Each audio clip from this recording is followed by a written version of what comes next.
All right.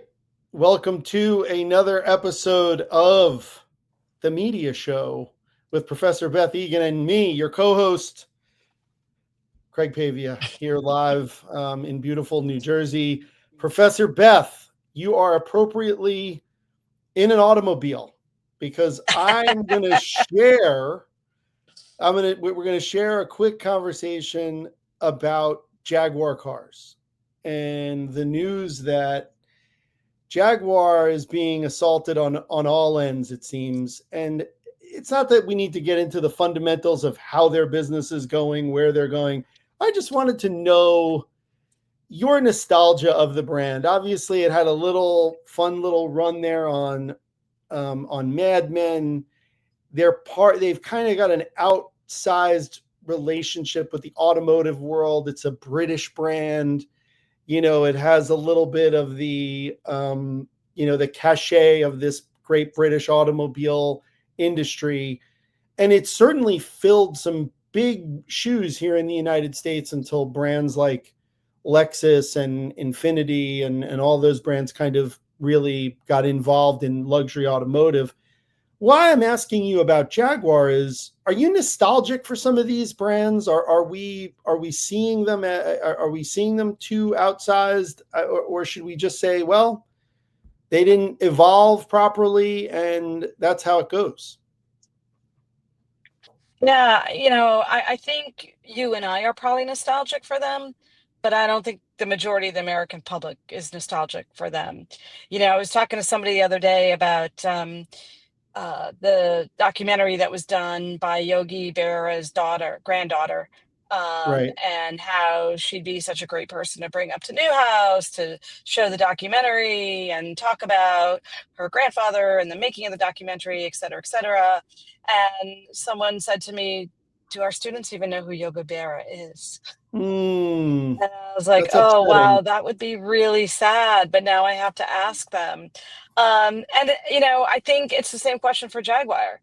Like, I don't know that the younger generation has a positioning for that brand in their mind. And so when the new campaign came out and it was trying to be so avant-garde and so relevant, there was no nostalgia for this generation to draw on. Yeah, So you don't yeah, for realize it, you, but Austin Powers was a long time ago when he was it driving was around in the a long Jaguar. time And ago. Yeah. then prior, and then obviously, whether or not it's James Bond, and there was association there as well, but it's certainly one of those things. I would like to bring in our guest on that note. Are we ready, Professor Beth? Let's do it. All right. I'm going to because I think we have the perfect segue, because I'm going to mention this can be a New York Yankees moment, which I think is going Oh to be boy. great. Let's add him in. Professor Egan, I want you to say hello to Andrew Beckman, who is the man at Location3 and an old friend of mine and my business partner from way back. Andrew, while I would love your opinion on Jaguar, I wanted to tell a very sweet story about you being at a New York Yankees game, associating this with Yogi Berra.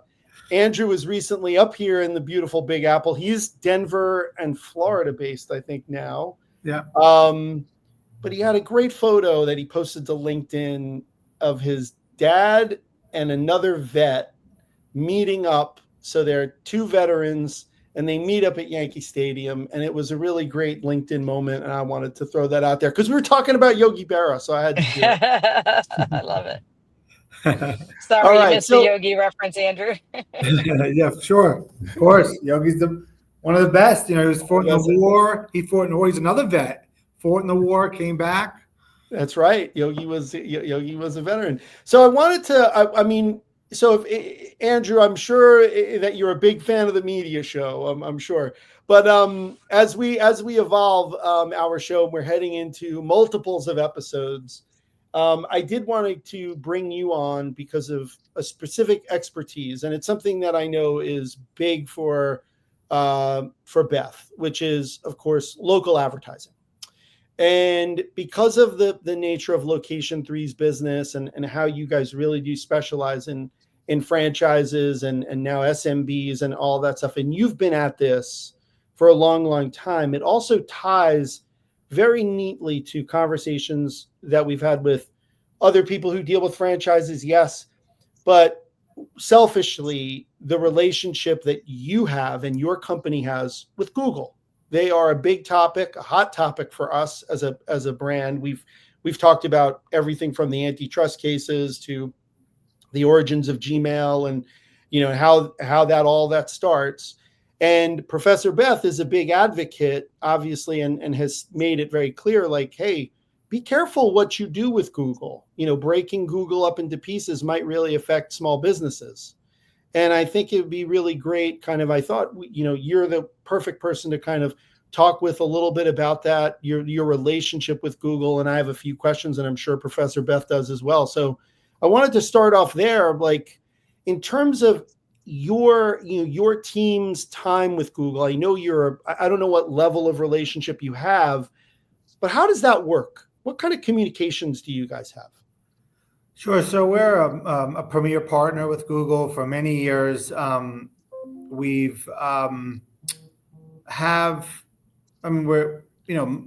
our largest partner, right? We're spending on search and their PMax platform, their local service ads. We just qualified for a grant, so they're going to help fund more Google integration into our platform called Local Act. So we have Google Search Console, GA4, like I just mentioned, local search, local service ads, all these other features, YouTube, Google Display. So we're integrated there.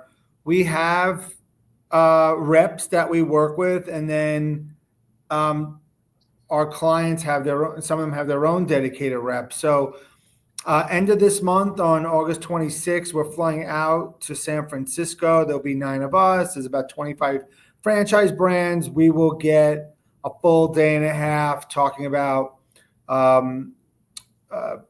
search AI, YouTube, a lot of the machine learning, audiences, attribution, everything that the big topics I've been talking about. We're just going to get an update of where we are and where they're headed towards, or what's new with them.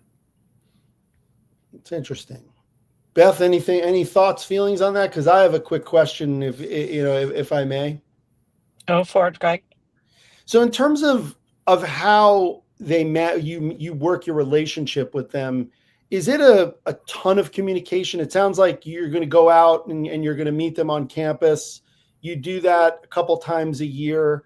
Are they giving you information of things that might change, that might change your business beforehand? In other words, are they a good partner in that regard? Yeah, I mean, look, they're a good partner with their own interests, right? They want us to, their theme is that they don't want everybody to be so reliant on search, right? So they're really looking for the mid-funnel tactics, like the YouTube, running on whether it's Gmail, PMax is a big push for them.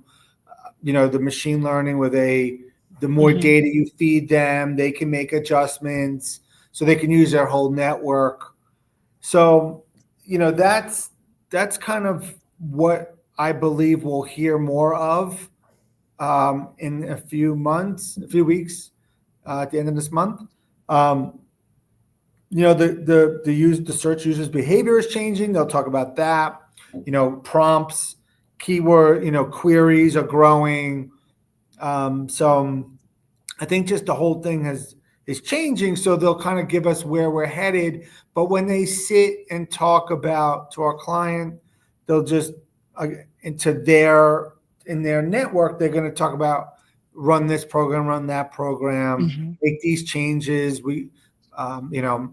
They might push some stuff like broad match versus, an exact match or phrase match. Yeah. So there might be some things that just tactically they'll, suggest changes to the actual accounts, but, they'll tell us what's coming up. We'll know in 3 weeks when we get the full presentation from all the heads of products there. How have I'd love to you? hear Oh, go ahead. your, oh, sorry. I'd No, no, love to you, hear you your first. your perspective on the changes, but before that, you made an interesting comment, regarding, yeah, they're good partners, as it benefits them. Um, and Craig and I have talked about this. I think that's what's so, sort of interesting and maybe confusing to many about the benefits of Google. So, for example, my students are, not only surprised, but it's hard for them to grasp that Google only makes money if you click on a paid search ad, in the search environment. Because their attitude is nobody clicks on paid search, and I'm like, well, Google makes a lot of money, so somebody's clicking on it. But if you go back to the origins of that business model, in my opinion, it really was an attempt at a win-win. Google was a service. They were winning in the search game back when there were really strong search competitors in Yahoo. And, we could probably all come Alta up with a couple of Vista, others. right? Yeah. And back then it was on an impression base, just so you know. Yeah, It exactly. wasn't on a click, it Exactly. was on a CPM. That's right. Yeah. So we started at the CPM model. And, I've always sort of held the belief, that sure, pay-per-click benefited Google, but it also benefited the advertisers. Of course, right? I mean, at the end of the day, what does that post-click conversion rate looks like, right? Mm-hmm. So, I mean, and look, Google can't help you with that. If you're converting at 1% and you need to be converting at 1.5%, I mean, someone's got to make a decision of some conversion rate optimization strategies, right? Right. Are we shifting colors around, imagery around? Are we putting, maybe a video on the page to convert? I mean, there's strategies and decisions that need to be made by the advertiser. And I think that's where, look, it can't hold Google's feet to the fire on that. If you have a poor post-click activity, clickstream metrics there, right? If the metrics are poor, conversions are going to be poor, and you're going to hate on Google right away or hate on your agency right away. But Yeah. the reality is you got to look at internally how to improve that customer journey's experience. Yeah, and that's why I just feel like Google gets a little bit of a bad rap. I'm sure they're making money off of it, but as an advertiser, it was hugely beneficial to me to move from that impression-based model, which was really rooted in traditional media. But having said all that too, I'm really curious because in academic circles, we talk a lot about, oh, generative AI is changing search. Google's going to lose. I would love to hear your perspective on that. Generative AI is going to lose. Is Google's going to lose to generative AI? Yeah, everyone's going to go search ChatGPT and Claude, and Google's not going to get the impressions. What about Gemini? Well, Gemini that's right my now, answer, but I'd love the expert to weigh in. listen, right now, Google has 14 billion searches a day. I mean, ChatGPT, which is the biggest one outside of Google, I mean, I don't even know if they're doing. They might be doing a couple million. A few million a day. Like, I'd have to look at the numbers. Maybe it's a lot more than that, but it's nowhere. It's still a fraction of Right. what Google is doing. I think you talked about the antitrust that you must have had the discussion. I mean, the biggest thing I'm waiting for right now is what's going on with Apple and that relationship. Can that be broken? Because if it does, then the search game really does change in a major way. That's what I'm keeping my eyes on, and they should have some type of judgment this month. But how long they can enforce it, I don't know. But remember back in the day we had Metacrawl, Excite, Lycos, Yahoo. I mean, can Perplexity and Cloud really keep up? Is really what I mean. At the end of the day, I'm curious for those folks. Gemini is going to be there. Copilot's going to be there because of Microsoft. Right. I don't know if Rufus or Grok, Rufus on Amazon or Grok, but obviously ChatGPT is its own standalone that I think really where everybody's shifting towards. But I think what people don't realize is the pie is only growing on search. It's getting integrated into more devices, TV, right? And so I think the pie is only going to grow. Interesting. What about that? Well, you mentioned Apple. This is I haven't heard this, Andrew. So this is a perspective that I'm interested in. What if the connection between Google and Apple is wedged out during the antitrust? How does that change? You actually mentioned it. Well, Google loses 30% of their distribution Through right? Safari. So this goes away, right? So if they can't use it, the question is, where does that go? Does it, does Microsoft allowed to bid on that? And that means Bing becomes the default change, I think from what I've read, Apple's saying that they will have multiple partners like ChatGPT, like Anthropic. And so I think they'll probably rotate or they create their own. I read that they have their own answer engine, but I think at the end of the day, they don't have the ad platform organized as Google's robust platform is.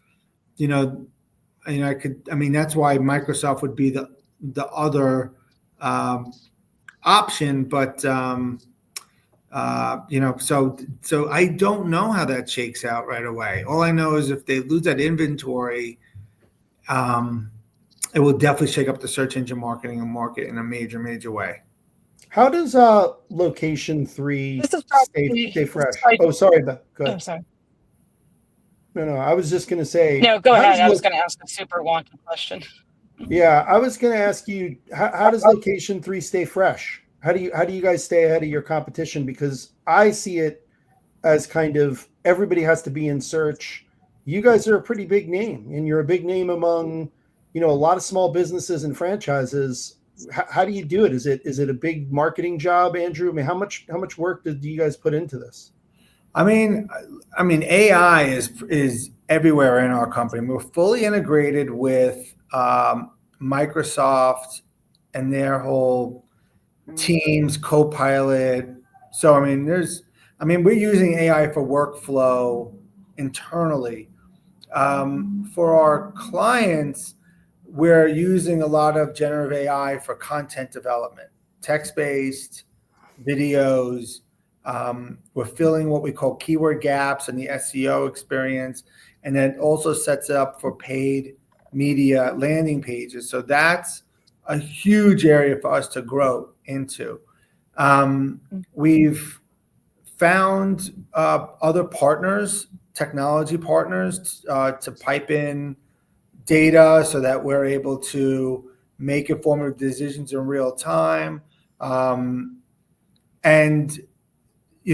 now we do lean on a Google or Meta or Microsoft because those are our biggest partners, and the stuff that they allow us to utilize with their products.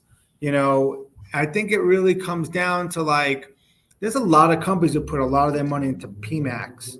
We don't recommend all PMAX to any of our clients. There's always a search component that has a filler for PMAX, because that's their machine learning AI stuff. So I think there's a lot of experience at Location3. The team knows what to put not just to put all money in some of these buzz things, because a lot of people have gotten hurt with PMAX, a lot of wasted dollars. And we have I know companies who put a lot of trust into PMAX and just riding the wave. They're probably wasting a significant amount of money, unfortunately, because they're probably getting bid up on their brand terms and they don't even know because it's closed off. So I think it comes down to whatever the AI platform, whatever the distribution channels allowing us to use AI tools. Our team is pretty savvy to know how best to use it. We're using AI for a number of things internally to produce content, to produce workflow. So that's where we are right now. And it's really helped out and educating and it all helps the franchisee. So we're helping the franchisee compete locally. And just remember, right now, Ahrefs, which is an SEO tool, came out about 2 months ago and said that only 7% of local intent queries are producing AI overviews. So that's still a small number. Publishers, e-com, right? B2B plays, like those folks are really having a challenge with AI overviews. We're not seeing it as much today. We're not seeing it as much. So we got to take advantage of it by building good content so that we can get that traffic for our client and their franchisees. Beth, did you have a question? One of the big questions. Yeah, no, one of the big questions I have is you're describing all of the ways that you're using AI today. It's a big question in the industry, and especially within academia, is what does that do to that entry level position? We're still going to have entry level folks, but what do we need to be teaching them? Entrepreneurship. Mm. I think that, like I tell all my friends, kids who are in college, I don't know, buy them a franchise. Make them be a franchisee as a service area business. I go get in there, 50, 70 grand, get in. I know it's a decent investment, but if you think you're going to get some entry level position at Morgan Stanley or some law firm or marketing firm, I just think they're going to find ways to run a lot of those tasks with AI. That I think what's going to happen is we're dealing with a very entrepreneurial environment where it's going to push people. Now, just remember, you have a lot of federal workers getting laid off, you got a lot of tech workers getting laid off. They can roll over their 401k without penalty to become a franchisee. So they're betting on themselves. Now, I know that a student doesn't have that luxury. That's why I say at least ask your parents for a loan of some sort, because I doubt they can get an SBA loan. But unfortunately, I think that's what schools really need to start teaching people, is how to be on their own, because I just think these entry-level positions are going to dry up. Interesting. Well, that will be music to my colleague Sean Brannigan's ears, who runs our entrepreneurship program at Newhouse. Well, I'm happy to give you my talk to students if you need be. I think it's a big rude awakening that's going on in the environment, as you could just see what's going on. Yeah.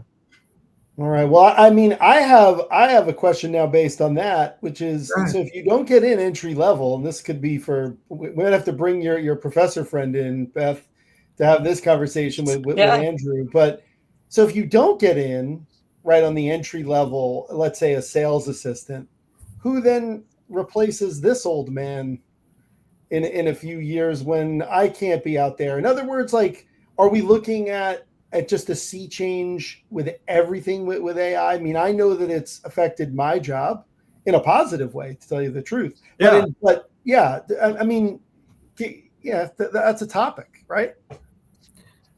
I mean, you're asking me what do you do with what are you going to do with your career? Well, no, not me, Andrew. As you know, I'm closer to the beach, or working in the back of a Target fixing bicycles.